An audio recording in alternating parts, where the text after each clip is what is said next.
فتح مکہ کے بعد اللہ کا پیغام جزیرہ نما عرب میں تیزی سے پھیل رہا تھا۔ یہ وہ وقت تھا جب کچھ قبائل میں خوف کی لہر دوڑ گئی تھی۔ قبائل ہوازن اور ثقیف کو اپنی قدیم روایات اور خود مختاری کا دھیان تھا۔ انہوں نے اسلام کی بڑھتی ہوئی طاقت کو اپنی معاشرتی بنیادوں کے لیے خطرہ سمجھا۔ اسی لیے انہوں نے اپنے قبیلوں کو متحد کر کے ایک بڑا لشکر تیار کیا جس میں جوانوں، مرد، عورتیں اور بچے بھی شامل تھے۔ نبی اکرم کو جب ان قبائل کی شر انگیزی کا علم ہوا تو ابن اللہ کے بھروسہ پر ایک مضبوط قدم اٹھاتے ہوئے 12,000 مسلمانوں کا لشکر تیار کیا۔ یہ وہ وقت تھا جب اسلام کی طاقت بڑھ چکی تھی۔ 10,000 مہاجرین و انصار نے فتح مکہ میں اپنی ایمانی قوت کو ثابت کیا تھا، جبکہ 2,000 نومسلم بھی اس لشکر کا حصہ بنے۔ یہ لشکر اپنے حجم کے لحاظ سے اسلامی تاریخ کا سب سے بڑا لشکر تھا، جو دکھاتا ہے کہ اللہ کی راہ میں مخلصانہ جدوجہد کیسے کامیابی کا ضامن بنتی ہے۔ حنین کی وادی، مکہ مکرمہ اور طائف کے درمیان ایک سرسبز وادی ہے۔ دشمن کی ذہانت یہ تھی کہ یہاں کا دشوار گزار پہاڑی علاقہ ان کے لیے فائدہ مند ثابت ہو سکتا تھا تاکہ وہ چھپ کر حملہ آور ہو سکے۔ اس مقام کا انتخاب خود ان کے لیے ایک سبق بن گیا کہ ظاہری منصوبوں کی طاقت اللہ کی مدد کے بغیر کچھ نہیں ہوتی۔ جب مسلمانوں کا لشکر وادی حنین میں داخل ہوا تو دشمن نے اچانک حملہ کیا۔ پہلی نظر میں یہ حملہ مسلمانوں کی صفوں میں انتشار لے آیا۔ کئی مسلمانوں نے وقتی ہچکچاہٹ کی بنا پر پیچھے ہٹنے کا فیصلہ کیا۔ یہ ایک آزمائش کا لمحہ تھا جب نبی اکرم کی پکار نے دلوں کو بھروسہ اور امید سے بھر دیا۔ اے اللہ کے بندو، میری طرف آؤ، یہ پکار تھی جو مہاجرین و انصار کے دلوں میں ایمان کی چنگاری بن کر دوڑ گئی اور وہ حضور کے گرد کھڑے ہو گئے۔ اللہ کی نصرت اور نبی اکرم کی قیادت نے مسلمانوں کو اس آزمائش سے نکالا۔ مسلمانوں نے دشمن کو میدان میں عبرتناک شکست دی اور ان پر تعاقب جاری رکھتے ہوئے بے شمار مال غنیمت حاصل کیا۔ یہ فتح دراصل اللہ کی وہ عنایت تھی جس نے مسلمانوں کے ایمان کو مزید پختہ کیا اور انہیں استقامت کا نیا سبق سکھا دیا۔ اسلام کا غلبہ۔ حنین کی فتح کے بعد اسلام کی طاقت میں زبردست اضافہ ہوا۔ بہت سارے قبائل اسلام کے دائرہ میں داخل ہو گئے، جس سے اللہ کی راہ میں پھیلنے والی روشنی کی طاقت کو مزید فروغ ملا۔ غنیمت کی تقسیم۔ نبی اکرم نے حکمت سے مال غنیمت تقسیم کیا تاکہ نومسلموں کے دل اسلام کی عظمت سے بھرپور ہو جائیں۔ اس سے ہمیں یہ سبق ملتا ہے کہ فراخ دلی اور حکمت کی طاقت دلوں کو جیتنے میں کتنی اہم ہے۔ دشمن کی شکست۔ ہوازن اور ثقیف کو اس شکست کے زبردست نقصانات اٹھانا پڑے، جو یہ ثابت کرتا ہے کہ حق کی راہ میں ہر باطل کو شکست کا سامنا ہوتا ہے۔ اللہ تعالیٰ نے اس یادگار مرکہ کو سورۃ التوبہ میں ذکر کیا اور اہل ایمان کو یہ یاد دلایا کہ کامیابی کا راز اپنی تعداد کی کثرت پر نہیں بلکہ اللہ کی مدد پر منحصر ہوتا ہے۔ اور اللہ نے تمہاری مدد کی کئی میدانوں میں، اور حنین کے دن جب تمہیں اپنی کثرت پر ناز تھا لیکن وہ تمہارے کسی کام نہ آئی، اور زمین باوجود اپنی وسعت کے تم پر تنگ ہو گئی، پھر تم پیٹ پھیر کر بھاگ گئے۔ سورۃ التوبہ 25۔ اللہ پر بھروسہ۔ حنین کا مرکہ ہمیں یہ سکھاتا ہے کہ اندرونی قوت اور اللہ پر بھروسہ ہی اصل طاقت ہوتی ہے۔ قیادت کی اہمیت۔ نبی اکرم کی قیادت نے مشکل وقت میں مسلمانوں کو گرفتار کر رکھا۔ ہمیں سکھاتا ہے کہ درست قیادت حالات کو بہتر بنا سکتی ہے۔ استقامت اور صبر۔ میدان جنگ میں استقامت اور صبر کامیابی کا راز ہیں، اور یہی سبق ہمیں اس مرکہ سے ملتا ہے۔ حنین کا مرکہ اسلامی تاریخ کا ایک روشن باب ہے جو ایمان، اتحاد اور قربانی کی اہمیت سے روشناس کراتا ہے۔ یہ واقعہ نئی نسل کے لیے جدوجہد کا ایک عزم انگیز سبق اور مشعل راہ ہے جو آج بھی ہمارے دلوں میں ایمان کی شمع کو مزید روشن کرتا ہے۔ مسلمان نوجوانوں، اپنے ایمان کو مضبوط کرو اور حنین کے درس سے روشنی حاصل کرو۔ محمد بن قاسم کی زندگی۔ محمد بن قاسم کا نام نہ صرف اسلامی تاریخ میں شجاعت اور قیادت کا معیار ہے بلکہ ان کی زندگی نوجوانوں کے لیے ایک عملی مثال بھی ہے۔ ان کی قربانیاں، ان کا عزم اور ان کی انصاف پسندی ہمیں یہ سبق دیتی ہے کہ کہ اگر ایمان مضبوط ہو تو انسانی تاریخ کے بڑے سے بڑے چیلنجز پر قابو پایا جا سکتا ہے۔ ان کے کارنامے آج بھی مسلمانوں کو اتحاد، اسلام کی خدمت اور بے خودی کا پیغام دیتے۔ محمد بن قاسم 29 دسمبر 695 عیسوی 72 ہجری کو عرب کے شہر طائف میں پیدا ہوئے۔ ان کا تعلق ثقفی قبیلے سے تھا جو علم و شجاعت میں مشہور تھا۔ ان کے والد قاسم بن یوسف ایک تجارت پیشہ انسان تھے جنہوں نے اسلامی اصولوں کے ساتھ اپنی زندگی بسر کی۔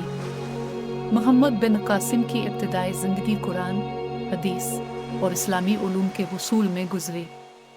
بہت چھوٹی عمر میں انہیں احساس دلایا گیا کہ علم ایک مسلمان کے لیے ہتھیار کے برابر ہے جو جہالت کے اندھیروں کو مٹاتا ہے۔ انہوں نے نہ صرف کتابی علم حاصل کیا بلکہ گھڑ سواری اور فوجی حکمت عملی میں بھی مہارت پیدا کی جو ان کے آنے والے تاریخی کردار کے لیے بنیاد بنی۔ محمد بن قاسم کے لیے ان کے چچا حجاج بن یوسف ایک اہم رہنما ثابت ہوئے۔ حجاج، جو اموی خلافت کے مشہور گورنر تھے، نے محمد بن قاسم کی ذہانت، نظم و ضبط اور قیادت کی صلاحیتوں کو پہچانا۔ انہوں نے محمد بن قاسم کو کم عمری ہی میں اہم ذمہ داریاں سونپیں جو ان کے کردار کو نکھارنے کا سبب بنے۔ محمد بن قاسم کے لیے شہرت کا دروازہ اس وقت کھلا جب اموی خلیفہ ولید بن عبد الملک نے انہیں سندھ کی مہم کا قائد مقرر کیا۔ یہ مہم ایک اسلامی اصول مظلوم کی مدد کی عملی مثال تھی۔ سندھ کے راجہ داہر کے علاقے میں عرب تاجروں کا ایک جہاز لوٹ لیا گیا تھا جس میں مسلمان خواتین سمیت کئی افراد قید کیے گئے۔ یہ فیصلہ نوجوان محمد بن قاسم کے لیے غیر معمولی موقع ثابت ہوا۔ انہوں نے اس اہم ذمہ داری کو قبول کرتے ہوئے عزم اور حوصلے کے ساتھ اپنی فوج کی قیادت کی۔ 17 سال کی عمر میں محمد بن قاسم نے سندھ کی مہم کی قیادت سنبھالی۔ ان کا سفر اللہ پر توکل اور مکمل حکمت عملی کے ساتھ تھا۔ ان کے پاس منظم فوج، جدید اسلحہ اور عزم و حوصلہ تھا۔ محمد بن قاسم کی پہلی بڑی کامیابی دیبل کے قلعے کی فتح تھی جو موجودہ کراچی کے قریب واقع تھا۔ انہوں نے اپنی منجنیق الروس کے ذریعے قلعے کی دیواریں توڑ کر فتح حاصل کی۔ یہ صرف ایک عسکری کامیابی نہیں تھی بلکہ مظلوموں کے لیے امید کی کرن اور اسلام کے پیغام کی روشنی کے پھیلنے کا آغاز تھی۔ دیبل کے بعد وہ نیرون کوٹ، حیدرآباد اور سوستان، سکھر کی طرف بڑھے۔ مقامی حکمرانوں کی مزاحمت کے باوجود ان کی حکمت عملی اور انصاف پسندی نے کامیابی کے راستے کھول دیے۔ فتح کے بعد محمد بن قاسم نے ان علاقوں میں مقامی لوگوں کے مذہبی معاملات کا احترام کیا اور انہیں اپنے عقائد پر آزادانہ عمل کرنے کا حق دیا۔ سندھ کی مہم کے دوران سب سے فیصلہ کن جنگ راور کے مقام پر لڑی گئی۔ راجہ داہر کی افواج جن میں جنگی ہاتھی بھی شامل تھے، محمد بن قاسم کی جنگی حکمت عملی کے آگے بے بس ہو گئی۔ اس مرکے میں راجہ داہر جنگ میں مارا گیا اور سندھ کا بڑا حصہ مسلمانوں کی حکومت کے تحت آ گیا۔ یہ فقط فتح نہیں تھی بلکہ بئی صغیر میں اسلام کی موجودگی کی بنیاد بن گئی۔ اسی مہم کے دوران ملتان، جو اس سنہری شہر کہلاتا تھا، محمد بن قاسم کے زیر نگین آ گیا۔ یہ فتح نہ صرف معاشی فوائد کا ذریعہ بنی بلکہ اسلامی حکومت کو مضبوط کرنے کا باعث بھی ثابت ہوئی۔ فتوحات کے بعد محمد بن قاسم نے سندھ میں اسلامی طرز حکمرانی کی بنیاد رکھی۔ ان کی حکومت انسانی حقوق، انصاف اور وفاداری پر مبنی تھی، جس نے نوجوانوں کے لیے قیادت کی ایک مثالی صورت قائم کی۔ انہوں نے زراعت کو فروغ دیا، کاروبار میں آسانی پیدا کی اور ایک منصفانہ ٹیکس کا نظام متعارف کرایا۔ اہم بات یہ تھی کہ انہوں نے ہندو اور بدھ مت کے پیروکاروں کو ان کے مذاہب پر عمل کرنے کی آزادی دی۔ ان کے مندروں کو کوئی نقصان نہیں پہنچایا گیا، جس سے غیر مسلموں کا اسلامی حکومت پر اعتماد بڑھا۔ سندھ کی فتح کے بعد جب خلافت میں سیاسی حالات تبدیل ہوئے تو محمد بن قاسم کو واپس بلا لیا گیا۔ خلیفہ سلیمان بن عبد الملک کی سیاسی مخالفت کے سبب انہیں قید کر دیا گیا۔ قید کے دوران اذیت سہنے کے بعد وہ محض 20 سال کی عمر میں شہید کر دیے گئے۔